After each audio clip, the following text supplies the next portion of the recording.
जय हिंद साथियों। छठे चरण की जो या छठे फेज की जो बहाली अभी चल रही है उसमें आप सभी को पता है कि अभी आवेदन कर रहे हैं जो माध्यमिक और उच्च माध्यमिक के अभ्यर्थी हैं वो 18 अगस्त से लेकर 17 सितंबर तक। लेकिन अब बातें उठकर आती है कि कितनी सीटें जो है इसमें से बचती हैं और कितने आगे बढ़ने की संभावना है। तो चलिए सबसे पहले मैं जो पहले शिक्षा मंत्री थे इसके पहले वाले जब ये एग्ज़ाम का नोटिफिकेशन आया तो उस समय जो बातें कही गई तो उसके अनुसार देखें।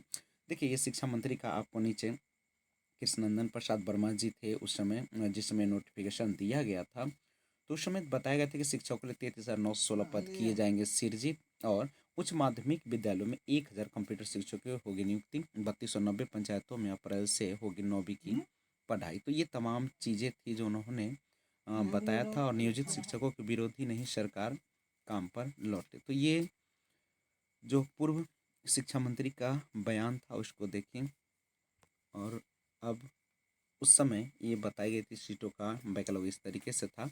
माध्यमिक शिक्षा के लिए 5425, माध्यमिक शिक्षक अंग्रेजी के लिए 5425, माध्यमिक शिक्षक विज्ञान के लिए 5425। इस तरीके से ये पूरी तरीके से विज्ञापन दिया गया था।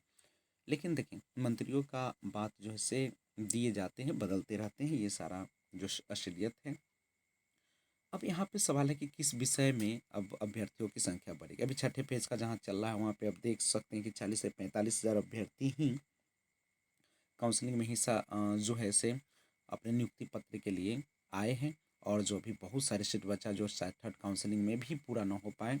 लेकिन एक बात उन्होंने अभी संजय कुमार ने कहा कि बैकलॉग सीट, देखिए बैकलॉग सीट तो जुटते ही हैं अगले फेज में, चाहे किसी भी तरीके से हो। उसके लिए न तो हम लोग को ट्विटर कैंपेन या किसी भी तरीके के मामले में जा पड़ना, केस मुकदमे के मामले में भी नहीं पड़ना पड़ता है। लेकिन एक बात उन्होंने स्पष्ट कहा, लेकिन होना भी ऐसा ही चाहिए और होता भी है। जैसे मान लीजिए कि कोई ओबीसी कैंडिडेट है, मेल का है या फीमेल का है, अगर उसकी सीटें रिक्त रह जाती है तो अगले चरण में ओबीसी के मेल या फीमेल जिसका है उसी में वो जुटेंगे।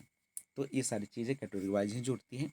अब यहाँ पे ये थोड़ा सा भीड़ अगर देखते हैं, देखिए भीड़ जो है से मुख्य रूप से आपका सामाजिक विज्ञान में ही दिखता है और उच्च माध्यमिक से कंप्यूटर के क्षेत्र में।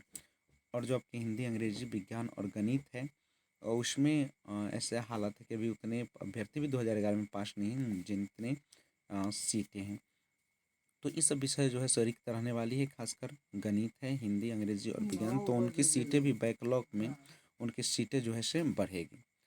तो सबसे ज़्यादा है कि उच्च माध्यमिक शिक्षक कंप्यूटर जो है उसमें लगभग 3,000 के आसपास बैकलॉग आएगी। न बैकलॉग क्या मतलब पूरा नई सीटों को सबको जोड़कर तो करीब ये 13,000 समथिंग के आसपास हो जाएगा। और उसके बाद सामाजिक विज्ञान में तो कोई सीटें खाली नहीं रहने जा रही है। और उसके बाद आपका गणित है, इस सब सारे में सीटें आने की संभावना है।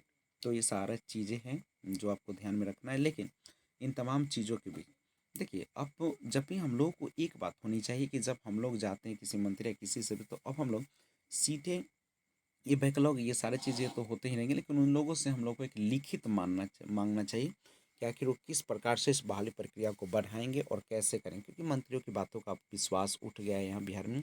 सारे आंदोलन होते हुए सारी चीज़ हुए लेकिन कोई फ़ायदा नहीं हुआ। तो अब यहाँ बता दूं कि आपकी सीटें जो है से कंप्यूटर साइंस में 3,000 के आसपास बढ़ने की संभावना बनती है।